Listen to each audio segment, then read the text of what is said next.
I'm just not getting enough down pressure doing it with the hand drill, so I was having to bang it a little bit, but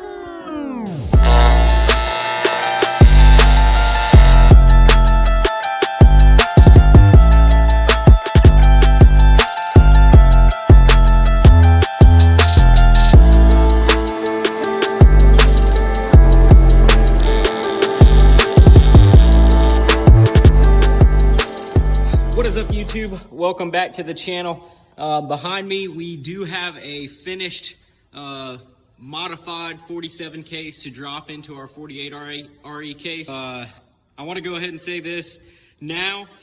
This was a lot more than I expected, and if I were to do it again, I probably would just go out and buy a 48 RE case, but we did what we did. I enjoyed the process and I learned a lot. So let me take y'all along and show y'all what all we did. So on the 47, mine is a 2005 up truck. So it has a TTVA motor.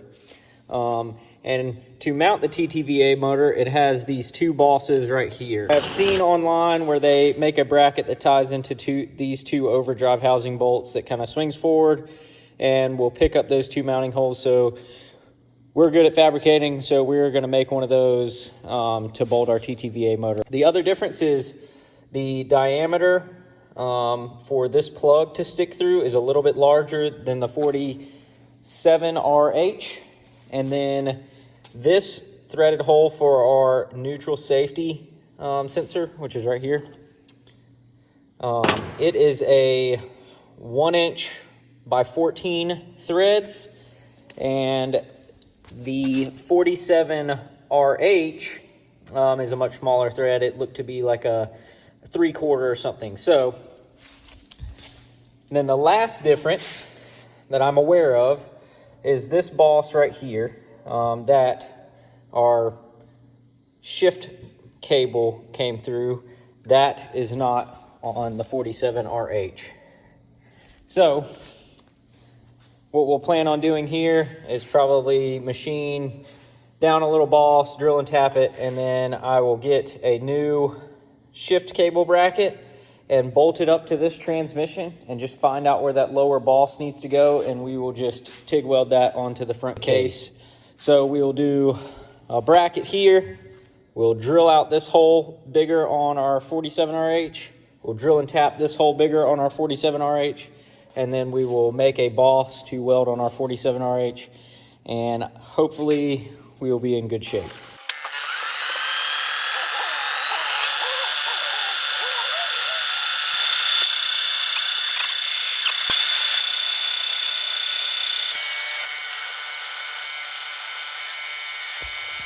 All right, so to get this thing lined up, I'm just gonna eyeball square.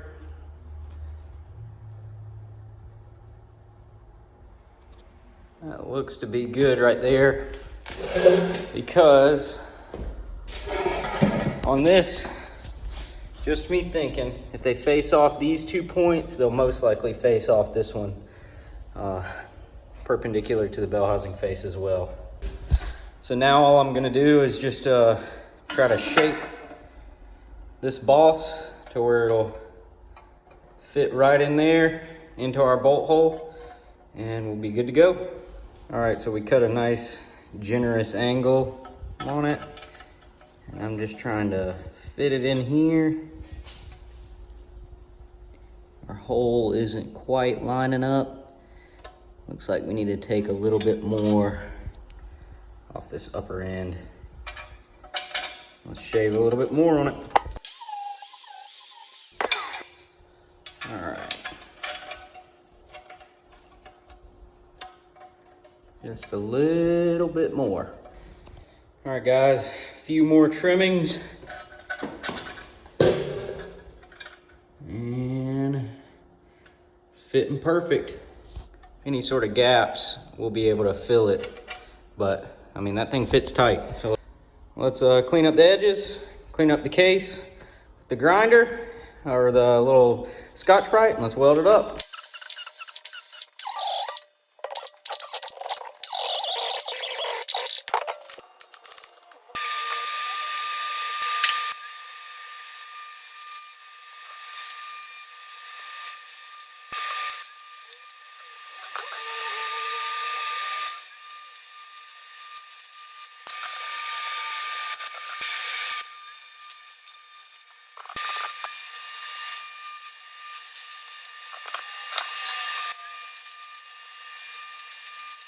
Alright, well there she is.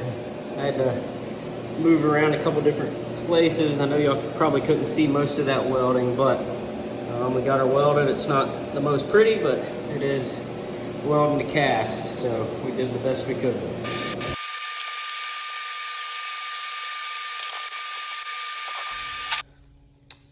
Alright, so like I mentioned in some of our other videos, this is our next issue of concern. We got a little bit smaller drilled and tapped hole right here, and then we need to get it up to the 48 RE 1.25 inch threads. So my plan of attack for this is going to be making some sort of jig. So we'll thread this tap in here. Bear with me a second. There we go. So we'll get the tap in here, and it's pretty tight, barely any slop on it. So what I'm gonna do is I got a piece of 2-inch DOM, and then I'm gonna make these little bushings like this. So to make our little jig, I'm gonna start out with this bushing, and then I'm gonna take this piece of DOM, slide it on here, and I'll get it to slide down a little bit further. I gotta clearance it around that little boss right there. And then we'll get us a little piece of plate that we'll drill into those 2 bolt holes. And then just kind of hold everything still and tight. And this thing has a little bit of slop in it, so I'll just kind of find center. And then we'll weld her up. And then we'll be able to use these bushings. We can make new bushings for each size drill bit that we use, and then a bushing for the tap that we use.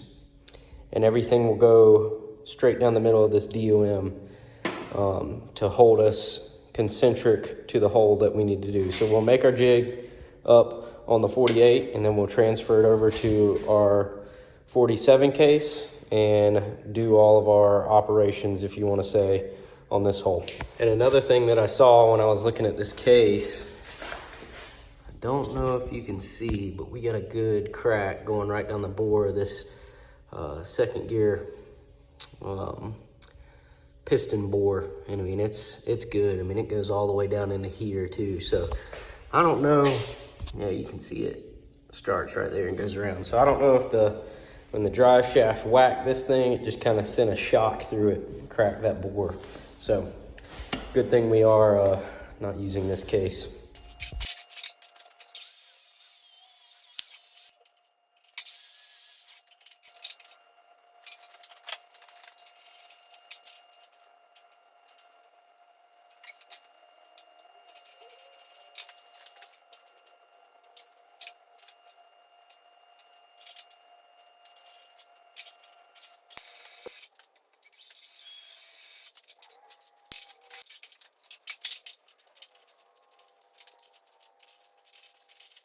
And so, slide our bushing on, we clearanced for that ear right there. It slides past there. So what we'll do right here is we'll just get it right about there. There's not much play there. So we'll just kind of find center there, and then tighten this plate down and tack her up, and then we'll have a jig.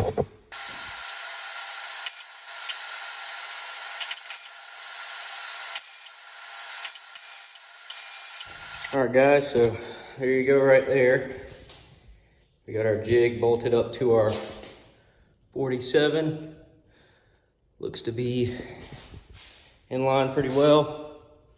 That right there is hitting slightly, so I'm gonna hit this ear with the flap disc just so I can see good clearance, and then we'll go ahead and start messing with some drills.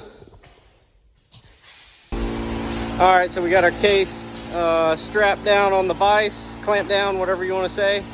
I normally use the jet, but it's down right now, so we can't use that one. So my boy Sean didn't want me using his brand new machine, so I'm gonna let him him do the work here, but he's the man to do it.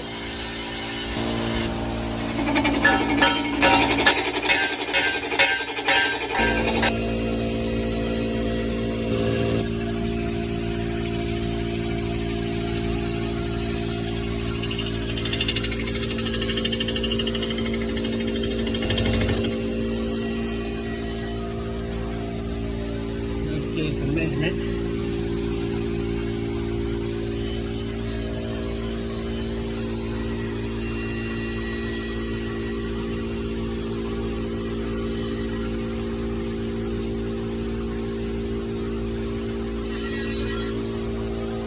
Here we go, fellas.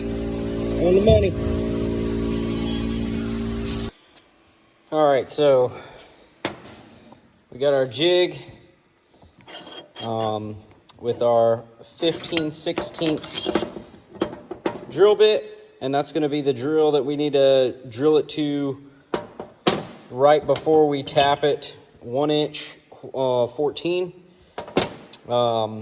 And then I have 2 smaller drill bits that I'll probably just drill by hand and eyeball, and then we'll use the bushing that I made to drill the 15/16 right before we go into tapping. So let's go ahead and get our jig bolted up here, and we'll go ahead and start drilling this out.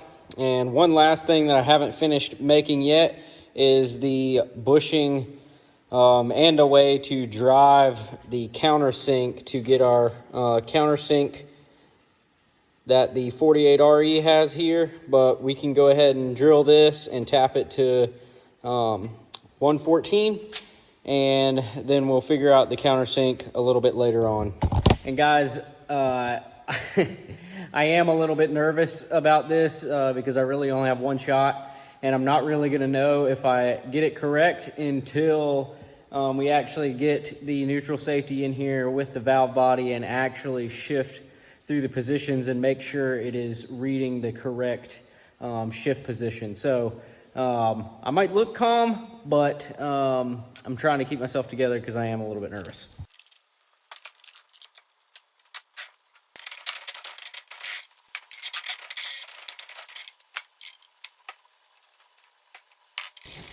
As you can see, here's our drill and our jig. There's a little bit of rock to it, but it's not too much. So we're just gonna use this guide to drill right down in the hole, and we'll do the same thing for the tap.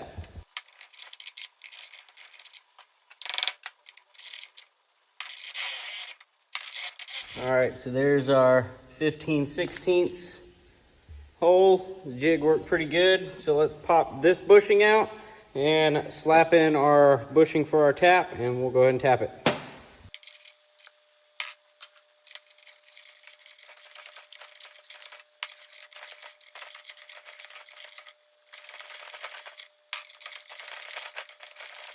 All right, we got a tap all the way through. So hopefully we didn't screw this up. So let's pull this tap out and see what it looks like.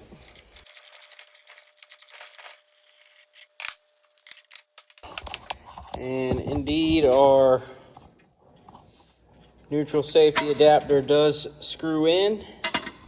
Our neutral safety goes in, so I want to fit this valve body back on here and see if our plunger is lining up with our shift cam.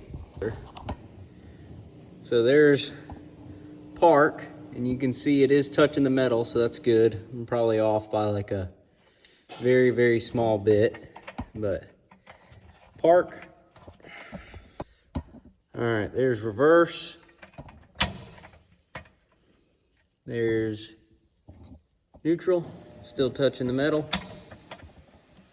There's drive, and our depth's not set correct, so that's why it's completely going away from it, but I think we're doing pretty good.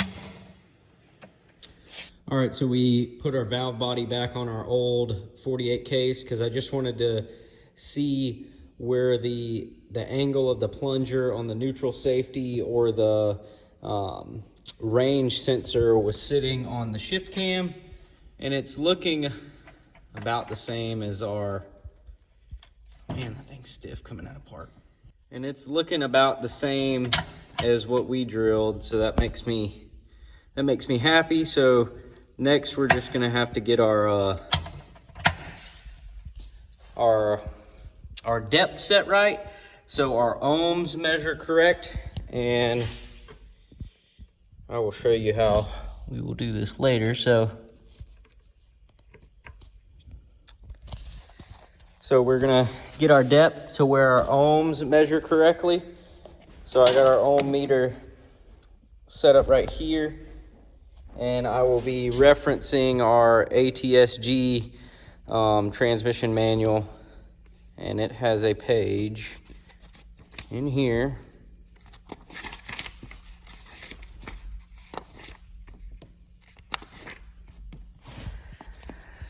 Has right here. So these are our different ohms: low, 2D, in neutral, reverse, park, and we'll just make sure that our ohms measure correctly, and we will be good to go with our range sensor hole.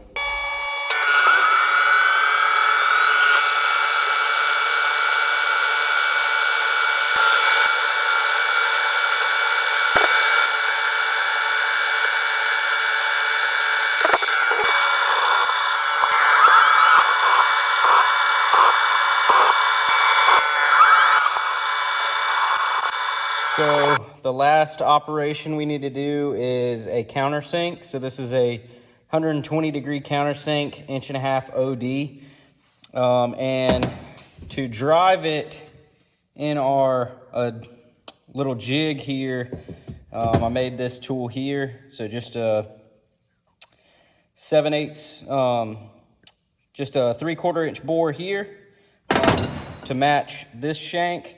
And then to pick up on these two flats right here, I drilled and tapped for 2 little set screws, which you can probably see right down in there. So all that does, we'll drop our countersink down in here. Nice tight fit. Run in our set screws. And then I thought my drill chuck would fit around this, but it won't. So I'm gonna just cut off a M10 bolt shank there, and we'll just drive it by that. But what I'm going to have to do is assemble it all in my jig first, because the head is a little too large to slide back through the DOM. But then we'll just come in here. We'll come in here and tighten up our 2 set screws, bolt this unit up to the transmission, and do our countersink. All right, so I got my tool here mounted up to the 48 RE, and I just wanted to make a little reference mark right up here. You can kind of see where I scribed it, just so whenever we're on our 47, we'll know we're getting close to that final depth on the bore. So what we'll probably do is just get really close to our mark, take it off, assemble everything, then check our ohms, and if we need to go a little bit further, we'll bolt it up and do 1 or 2 more cuts. But we're definitely are going to take it slow rather than fast. So if I have to do 3 or 4 cuts compared to 1 and possibly go too far, I'll be fine with doing a few extras. All right, so I had to do a little bit of clearance in on the case, but now that clears just fine. So let's hook up our countersink, and we'll go ahead and get to drilling this.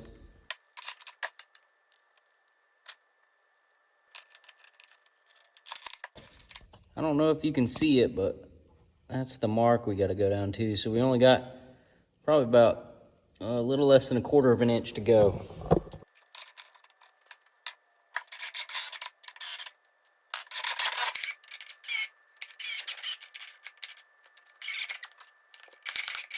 So we'll try this real quick. I'm just not getting enough down pressure doing it with the hand drill, so I was having to bang it a little bit, but I think We are really close to our mark, so I'm gonna pull everything off, put the valve body on, and test our ohms.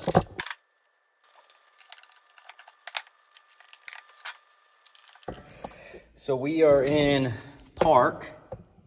You can see we're all the way touching this one.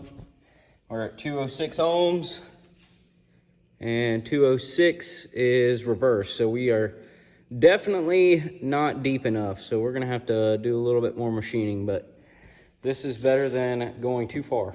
So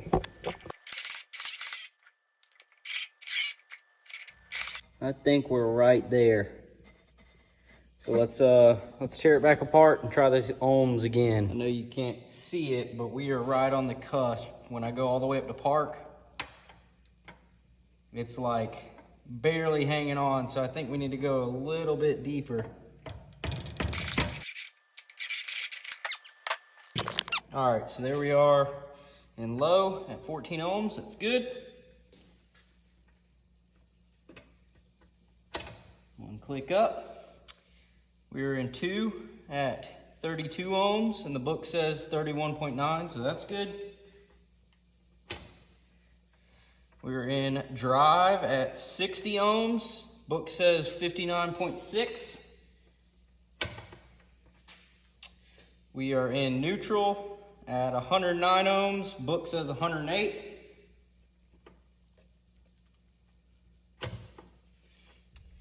We are in reverse at 206.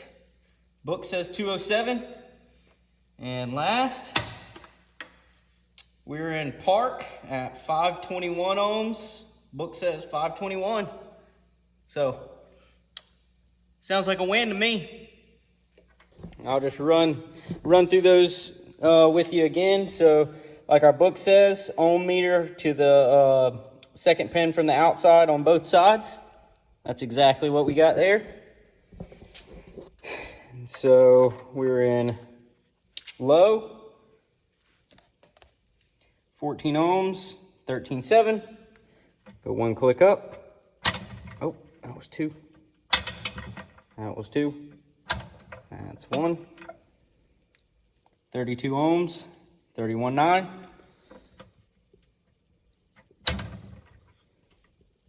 60 ohms, 59.6.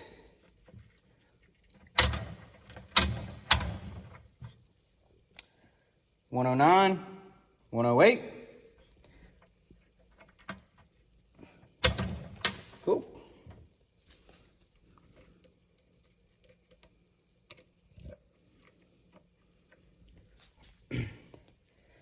.206, 207. And last in park, 521, 521. Heck yeah, brother. All right, guys, so another thing I want to do to this case, I don't know if other people do this, but, you know, just good practice of engine building. One of the steps is going through and kind of removing all of the casting flash from all the parting lines. And as you saw on this transmission, it was probably from the shock, from the drive shaft hitting here, but this bore right here cracked all the way up. And if you look, I'm not saying it did, but it could have started from this casting flash line. So what I want to do is kind of go through here. You can see I kind of did it on this one already. Hard to see.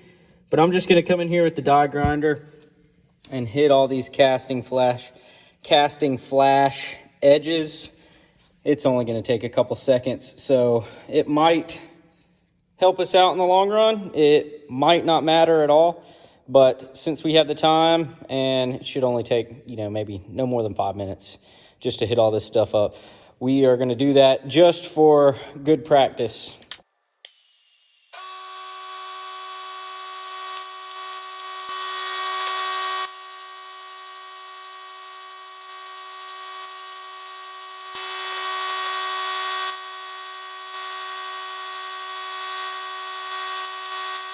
All right, so that's about as good as I can get in there, but everything feels smooth, nothing really raised up, so it's good to go. All right, so another thing I want to do to our case is drill and tap our Sprag. So this is our Sprag in here, and some people will rivet it in some of that lower horsepower range, and higher horsepower range they'll drill and tap. But since I have the capabilities of drilling and tapping, we're just going to go ahead and do that because it's not too terribly difficult. All right, so I did a little bit of measuring, and if you just take your calipers and we're going to do about 1.22, and basically all you do is just run it right here and scribe you a line.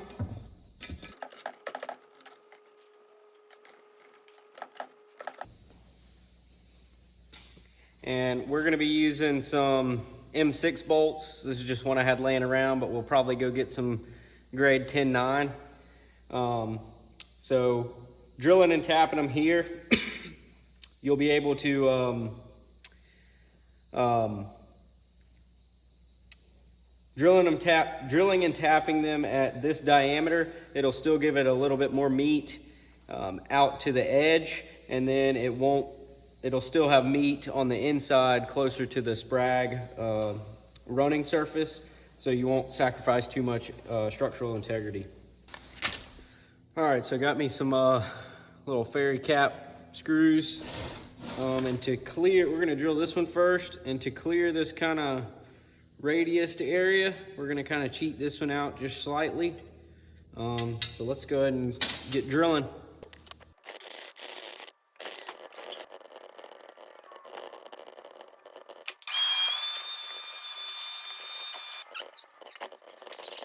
All right, so we got our first one drilled and tapped, and it's clearing everything nicely. So let's go ahead and do our other 5.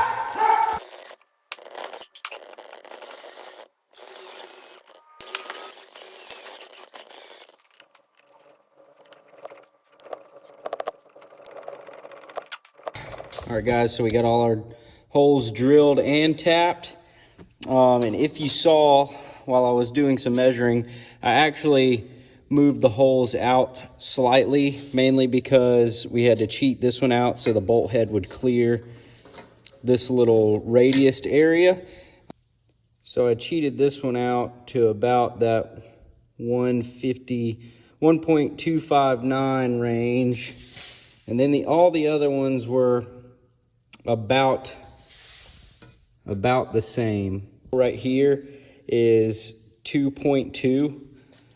So to get our radius, we add 1.1 to this. So that would be 2.359. And since we have 6 holes in 360 degrees, that means each one is 60 degrees, that means it is equilateral triangles. So what you do is, I found this spot first since it was the most critical, and then once I found that spot, I scribed a line to my next point, and that was the center of my next hole. And then I scribed another line to the center of my next hole and kept working around, and that gave me my center marks to where all my other holes were going to be. So each one of these is equally spaced. And looking at the inside of the Sprag, we still have plenty of meat outside. We're not breaking through the edges, so we're good down here. So let me go ahead and get all my bolts in, and I'll look up the torque spec for it and we'll torque it down.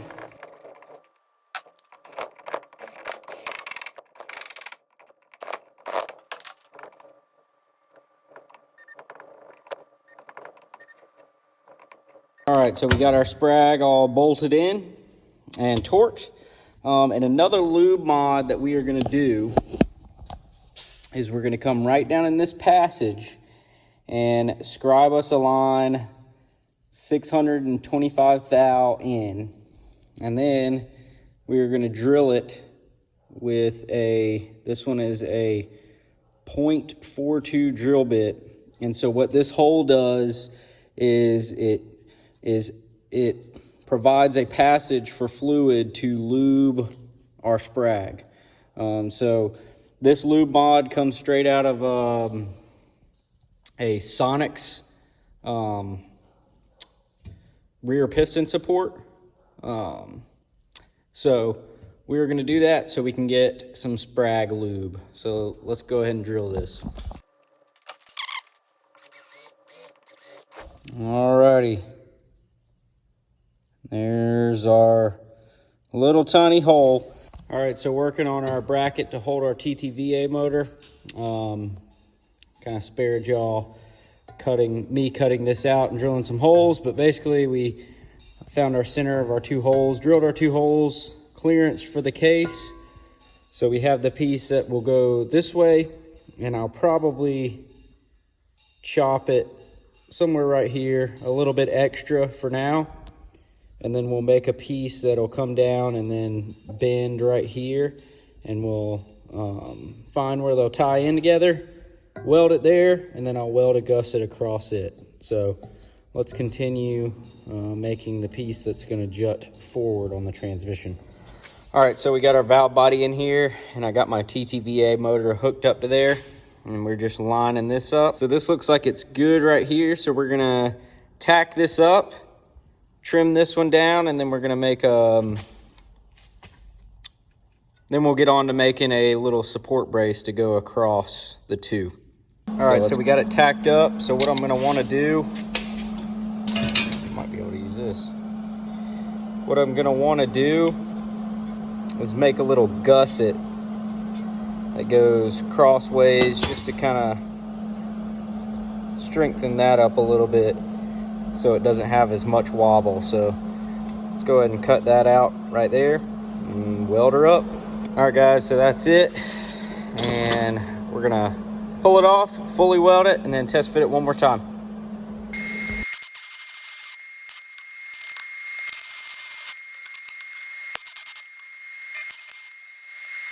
All right, guys, so there it is. Just kind of cleaned it up, made it look a little bit nicer. I know I kind of spared a lot of the build process of this for y'all, but let's get it bolted up one last time before paint.